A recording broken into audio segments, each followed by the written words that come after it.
Hey world, so I am incredibly inspired to share with you a story about when I was 22 years old, way back in the day in Iran, before I had moved out to be on my own in Tehran. And I was teaching at a bilingual school. I was teaching a classroom full of beautiful, gorgeous girls ages 11 to 13. And this was the only time when I actually taught junior high because I was a teacher for adults. And I was determined to help them see the world in a different light. I was determined to be a different kind of teacher for them. So that class ended in a tragic trauma for me and for the girls. Because I remember we were approaching Christmas, and this was in an Islamic country, and there was a teacher there who had known me from way back in Canada. Small world, people, I'm telling you, this is a small world. She knew me, and my having converted to Christianity from Canada, she moved back to Iran to teach in the same school. What do you know?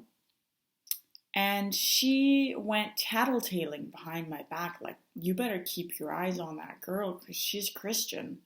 I've seen her go to church. And the principal had her eye on me, unbeknownst to me, and we were going to celebrate Christmas as a whole school. And I let them know that I wanted to spend Christmas with my family and that I couldn't make it to the Christmas celebrations with the rest of the school, and that instead we would have our own celebration one day before, and we would have a secret Santa, and we would decorate the class, and we would exchange gifts and all that. Point is that we celebrated a day earlier, and the principal called me out of the class and started just raving. And it led to me being fired. I walked back into the classroom, if memory serves me right. The principal walked in and she said, Ms. Zekavad will be leaving us today. And all the girls began screaming and crying, shocked about what was happening.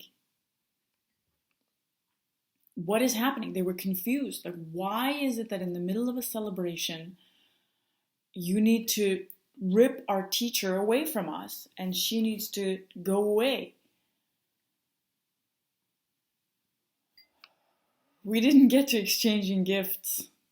This is very emotional for me because I remember it was very emotional for me then to leave those innocent kids in the middle of a celebration. I remember walking home crying,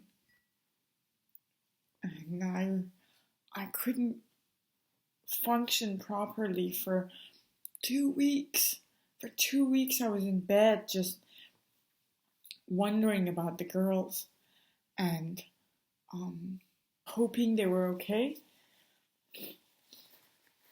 and constantly playing back them screaming. Just last night, I had a catch-up call with one of them. They reached out to me and said, let's have a catch-up.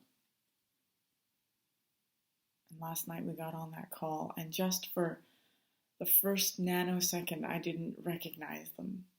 And I thought, oh, this is a different person. The mustache and a beard and a crew cut.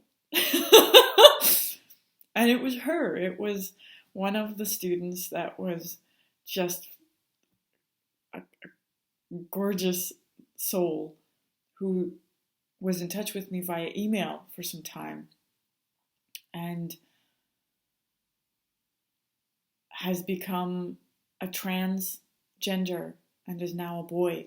And after that first nanosecond, I exploded in joy, and I was like, hello! I recognized him right away.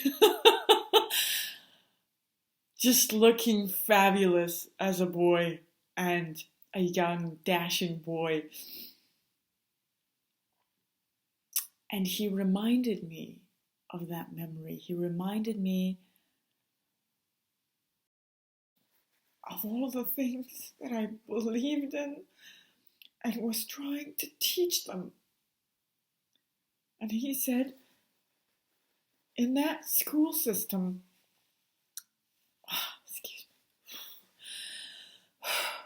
in that school system, with all the teachers punishing us for mistakes, punishing us for things that we did wrong, punishing us for things that weren't going their way, you were the only teacher who had a reward system. She said, do you remember the jar system? And I said, what? And she said, you had this jar and you would fill it with marbles and reward us based off of all of the positive things that we did and achieved. And whenever there was good behavior, you would reward it with a marble. And we got a prize at the end when that jar was filled with marbles. And I said, that sounds like me, yeah. And then she said, when we were fighting with each other and when there was conflict between us, you got us to do this exercise, the trust fall. And that brought us together and that unified us. And she said that she would never forget, and that helped her to see a new perspective. She said the worst thing in the world is for people to give up on the ability to see a fresh perspective. I found that so inspiring. And she said that you gave us that new perspective, that exception. And that for me made the pain of being an open-minded teacher in Iran and having done the things that I did throughout those years teaching, not just English, but trying to ask thought-provoking questions and use methodologies that would shift the mind.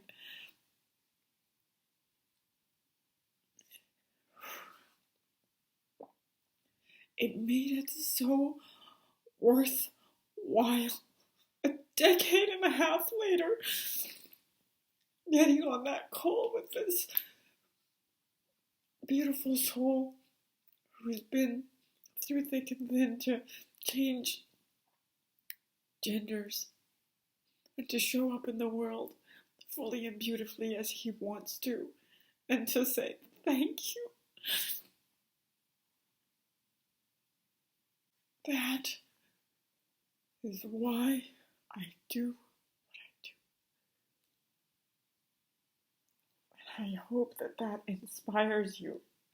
Sometimes sowing seeds.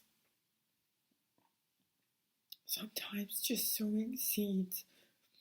Even if you have no support whatsoever and the whole world seems to be against you.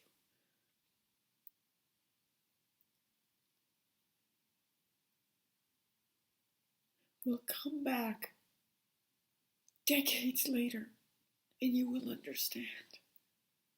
And I understand that the energy and determination, perseverance, and the belief that I put into what I believed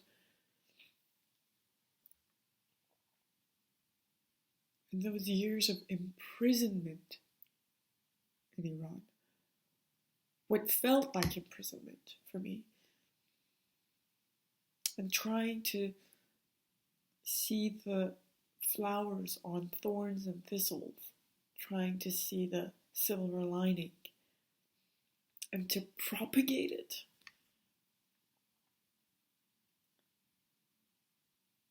after having talked to this beautiful soul last night, I feel was more than worthwhile.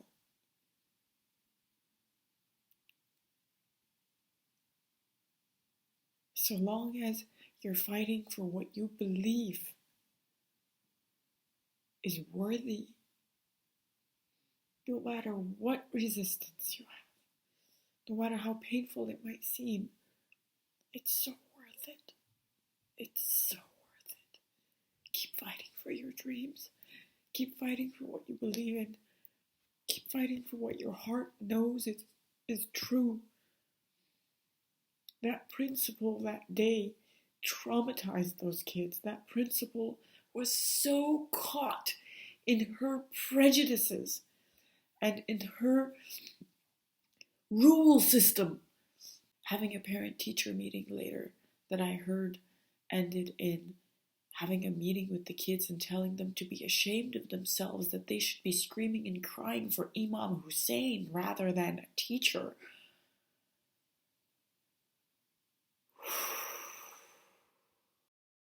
That person was very, very, very much lost. But the truth in the long run prevailed. Those kids ended up growing up and looking back and making an evaluation for themselves. And growing out of that day, that sad shock to their systems, and blooming and seeing what I was trying to do. That is why I love being alive. Makes 17 years lived in Iran, truly against my will. Worthwhile. Thank you to that one person who got on that call with me last night.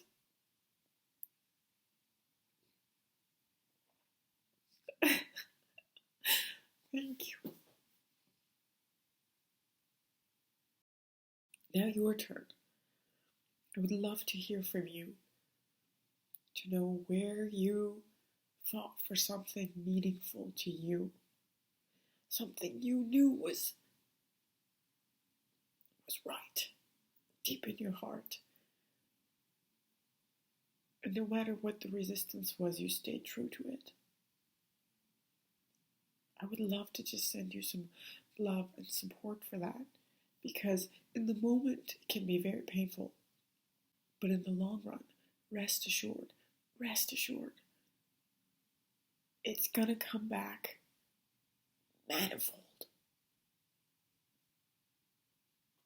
Practice doing good without any attachment, letting it go and allowing it to do its own thing. Because good and bad both have life. They have a mind of its own. They'll flow, they'll move, and they'll do things. Why not sow seeds that will lead to more green, more life, more inspiration, more expansion,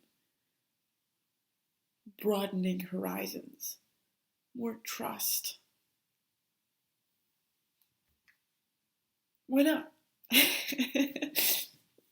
You gotta choose the one that's gonna lead to something good. Thank you for staying with me. Sorry for all the tears. Big blubberer today. Blah.